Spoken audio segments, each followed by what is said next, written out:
Russian President Vladimir Putin's constant barrages of missiles and drones have been extremely damaging to Ukraine.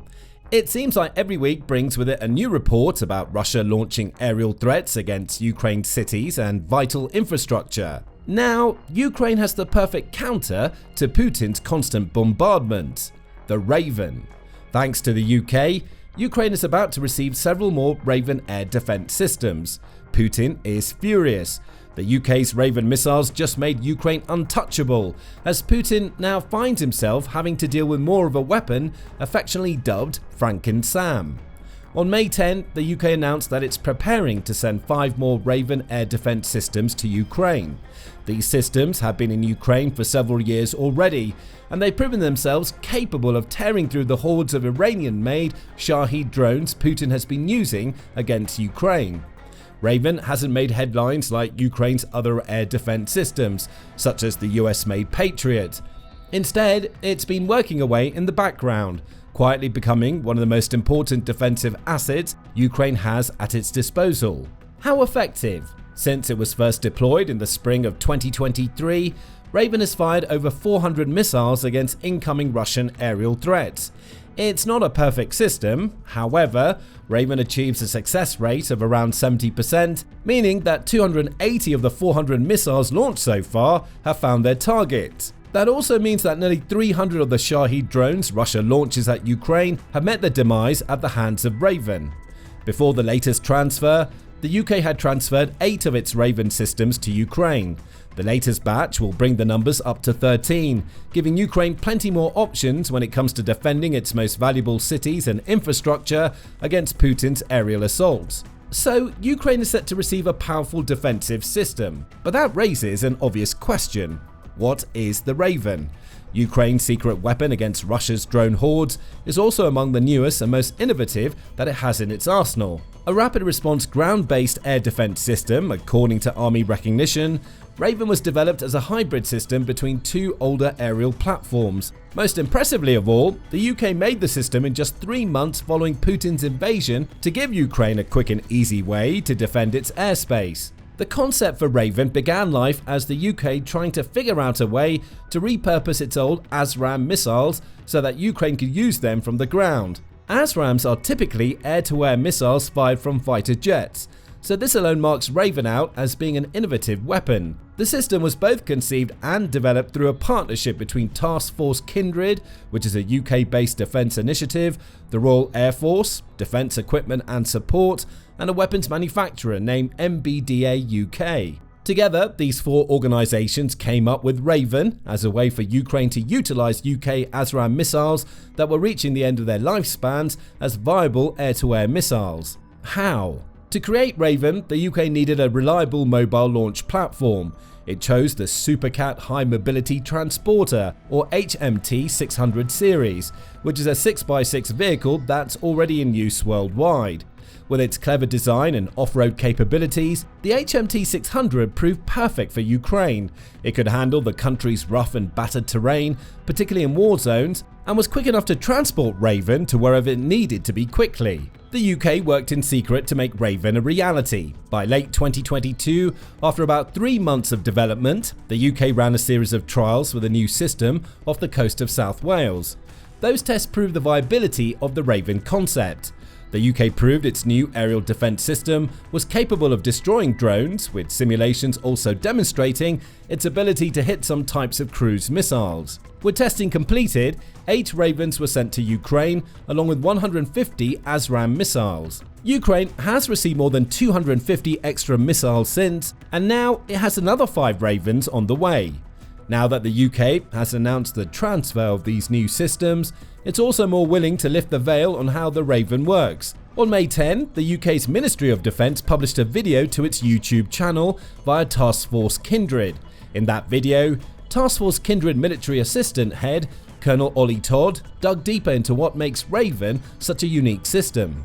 It's an amazing system which combines the HMT 600 Supercat vehicle with an advanced short-range air-to-air missile, the ASRAAM missile, which has turned it into one of the most effective short-range air defence systems in use in Ukraine at the moment. The system is built upon a HMT 600, which is a high mobility 6x6 all-terrain vehicle with a bespoke mount built on it to fit 2 ASRAAM missiles, which sit on rails that we have taken from older and out-of-service Hawk, Jaguar and Tornado aircraft. So the UK found a way to turn what was about to become trash into something truly special for Ukraine. And it gets better, says Todd.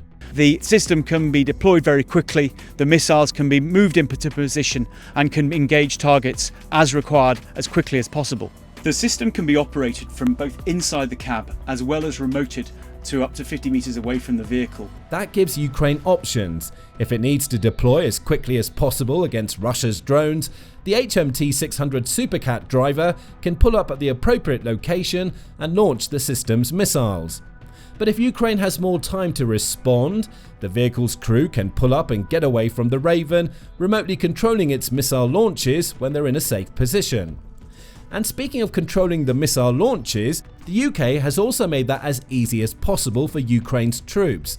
Todd explains. The system uses a gamepad type controller so that they can identify, track and then switch from the seeker on the roof of the vehicle to the seeker onto the missile, allowing it to engage quickly. Don't underestimate how important this ease of operation has been. In terms of the sheer speed the UK was able to supply Ravens to Ukraine following their development, it's this kind of feature that make them viable so quickly. A gamepad type controller is easy to understand and has minimal buttons. Training would only take days. Compare that to the challenges Ukraine face with getting its F-16s into the skies, and you see why this is so vital. Part of the reason it took until August 2024 for Ukraine to start using the F-16s promised to it is that every pilot had to undergo months of training just to fly the aircraft. That's without mentioning the training that technical and supporting crews had to complete. The Raven was far simpler. That's why Ukraine was using it in early 2023 after development of the system ended in late 2022. The gamepad type controller also enables the Raven's crew to handle multiple incoming targets, notes Todd. The operator can then switch to a secondary target and engage that as required. He also points out that though Ukraine primarily uses its Ravens to deal with incoming drones and cruise missiles, the system is also capable of taking out helicopters and some aircraft. Todd concludes by noting that the Ukrainians love this system. They said how effective it is and how important it has been as part of their air defense network. If nothing else, the Raven stands as a testament to the level of cooperation between Ukraine and the UK since Putin started his invasion. The fact that the UK was able to pull the system together using old parts for limited cost showcases how important ingenuity has been to Ukraine's ability to defend itself. BFBS Forces News provided a few more details about what makes the Raven so special. It notes that the pylons or rails pulled from UK's old fighter jets were essentially just flipped over to hold the Raven's launcher. It's an incredibly simple and elegant solution that immediately made it possible to fire ASRAAM missiles from the ground. Training was also conducted quickly and en masse, as observed by an air specialist. The initial outlay of training for the Ukrainians was to bring 40 soldiers over who then get familiarised with the system and go back and operate it and train others in country. That's an element of the Raven training not yet covered. Even with the initial batch of 40 trainees, Ukraine put itself in a position where it had more operators than it did Ravens. If any of those operators were taken out, there would always be more to replace them. That's especially the case once those operators started training people internally. Over the last 2 years, Ukraine has been getting better and better at using this innovative aerial defense system.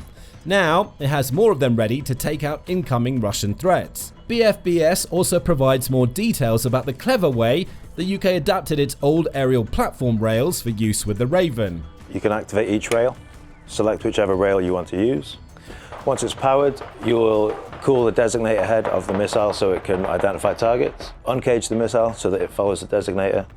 Once you've got your target, it will indicate that the target is acquired. You can then lock the target. After all of that work, which is mostly handled by the ASRAAM, a Ukrainian soldier is left with the simplest of tasks: hit fire. An ASRAAM then goes hurtling into the air with at least a 70% chance of taking out its target. And speaking of ASRAAMs, it's worth digging into what makes this missile such an effective weapon to load into the Raven. The basics come from MBDA, one of the partners in developing the Raven system. It says that the ASRAAM is typically deployed in the F-35 Lightning II and the Eurofighter Typhoon. The missile is designed for aerial dominance, is 9.5 feet long and weighs about 194 pounds. The missile also has full lock-on before launch, which is vital to the Raven, as well as lock-on after launch operating modes.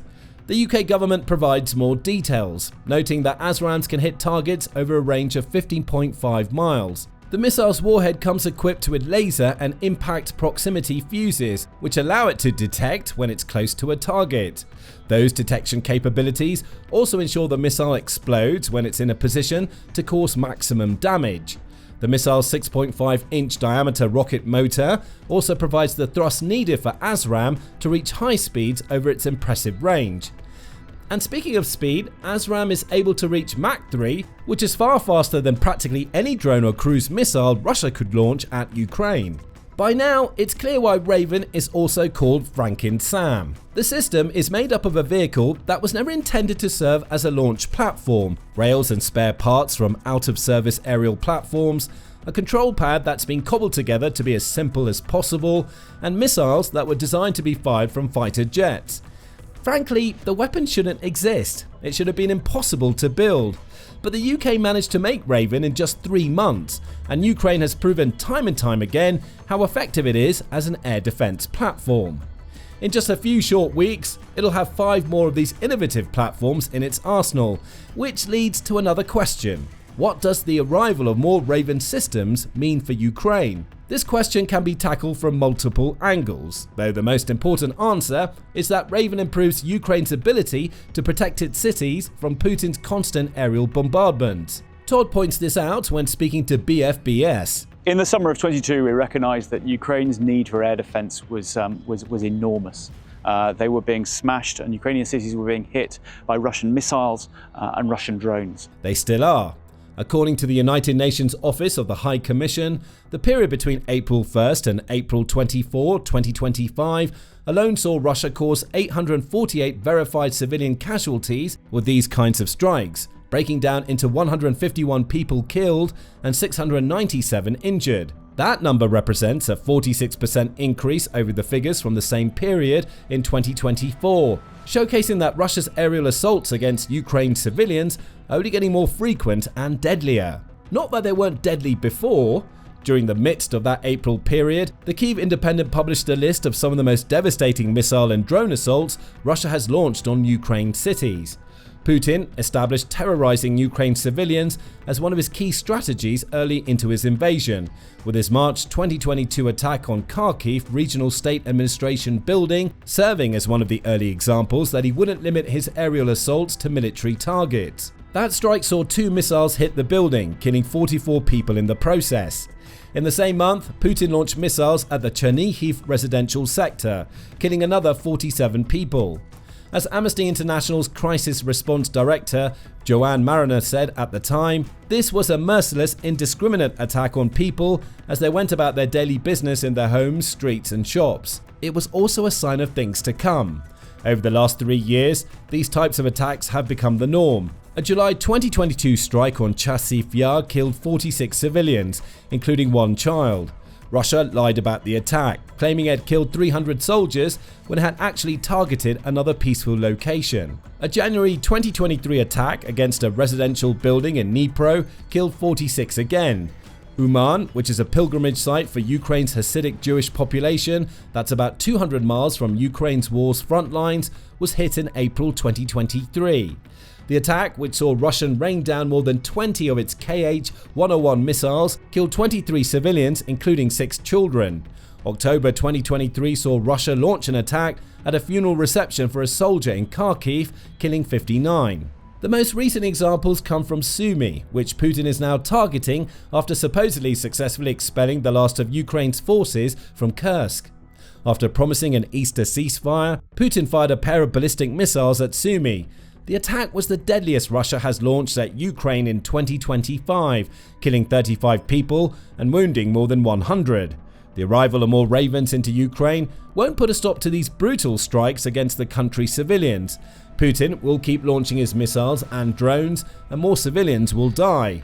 However, Raven at least offers Ukraine the ability to take out more of Russia's aerial threats, minimizing the damage Putin can cause with what can only be described as his illegal terroristic attacks on Ukraine's people. That's not all the new Ravens bring to the table. Mentioned earlier was that Ukraine reports that Raven has a 70% success rate against Russia's Shahed drones.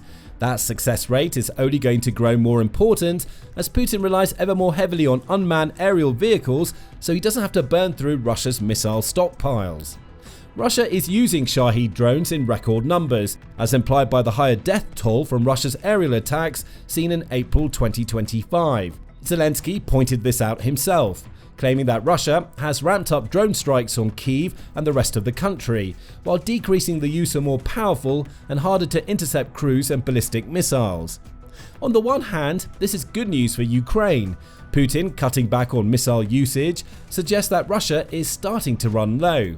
Its attacks will be less deadly as the remaining stockpiles are drained.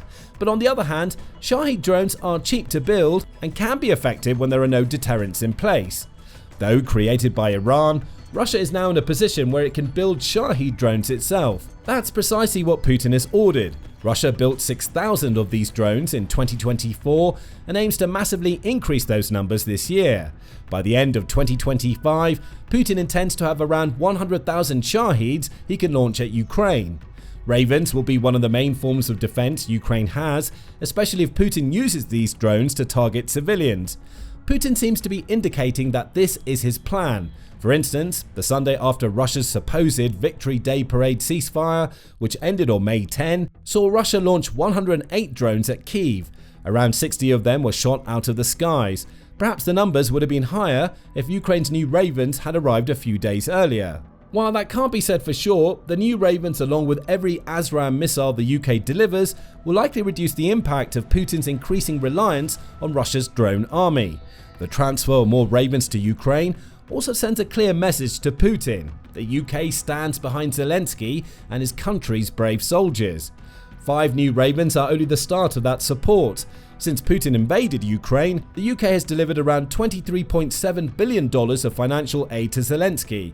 Of that aid, $14.25 billion was dedicated to military assistance, with the soon-to-arrive Ravens being paid for from the $3.96 billion the UK has committed to Ukraine in 2025 alone.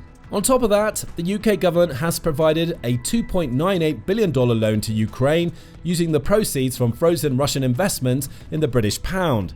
While technically classified as a loan, Ukraine is not expected to repay the funds, making the nearly $3 billion loan more akin to another donation. For 2025 alone, the UK expects to deliver around $5.9 billion in aid to Ukraine, bringing its total up to $17.23 billion for military aid alone. Around $593 million of that $5.9 billion was announced in April, as the UK talked about how it was time to step up to deal with the Russian threat. The unit cost of Ravens remains undisclosed. However, every ASRAAM being delivered to Ukraine cost around $260,000. The point Putin will take away from all of this is that the UK isn't backing down. It, along with many of its European partners, has woken up to what Putin's Ukraine invasion means for the European continent. Russia is a threat, not just to Ukraine, but to the stability of dozens of nations. With its latest donations, the UK has made it possible for Ukraine to unleash more Ravens and their powerful ASRAAM missiles into its own skies. Each of those missiles will have a simple target: any and all aerial threats Putin sends Ukraine's way. But what do you think about this latest donation of Raven aerial defense systems to Ukraine? Have they come at just the right time, given Putin's renewed focus on attacking Ukrainian cities? Could we see more of these types of Frankenstein's monster weapons making their way into Ukraine? Share your thoughts with us in the comment section, and remember to subscribe to the Military Show for more videos about the powerful weapons the West sends to Ukraine so it can fend off Russia, as well as coverage of other military conflicts around the globe.